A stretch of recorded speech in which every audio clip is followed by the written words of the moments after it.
Сегодня в Казань прилетел всемирно известный рок-певец из Великобритании Джо Кокер. Дальше Москвы, Санкт-Петербурга легендарный исполнитель никогда не выбирался. Потом появилась Самара и вот теперь Казань. Концерт мегазвезды в нашем городе обслуживает команда из 600 человек. Это музыканты, бэк-вокалисты, волонтеры, техники по свету и звуку, администраторы и личный повар. Кстати, певец обожает восточную кухню, а вот с алкоголя в райдере нет. Исполнитель завязал с курением и спиртным еще 20 лет назад. Запоминающийся визит в эксклюзивном материале Дмитрия Пивоварова.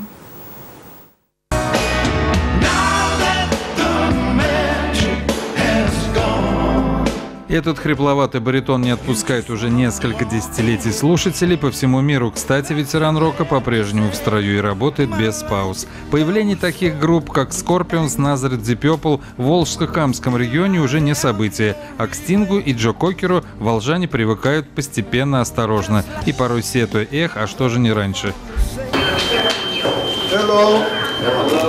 Джо Кокер – британец по рождению, но американец по последнему месту жительства. Предпочитает буйную природу спокойному, комфортному существованию. Себя надо держать в тонусе, а посему отказаться от вредных привычек, связанных с разгульной молодостью. О Казани Джо Кокер, разумеется, не слышал, как и о влиянии евразийской культуры на культуру вдохновения.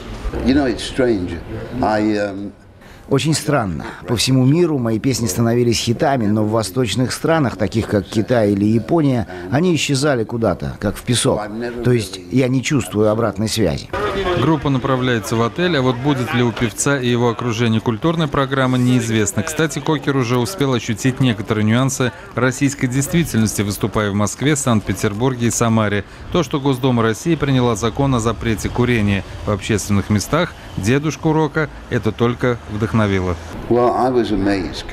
Это очень хорошо для молодежи. Я регулярно бываю в Петербурге, и я привык, что в ресторане отеля, где я обычно селюсь, постоянно были клубы дыма табачного. И недавно, когда я там снова оказался, я увидел, что там никто не курит. И это здорово. Не стареют душой ветераны. Вслед за Джо Кокером в Казани вновь появится Стинг, а чуть позже еще звезды прошлых лет, но не утративших свой международный рейтинг. Однако об этом в следующий раз. Дмитрий Пивоваров, Талгат Бегимов, телеканал «Эфир».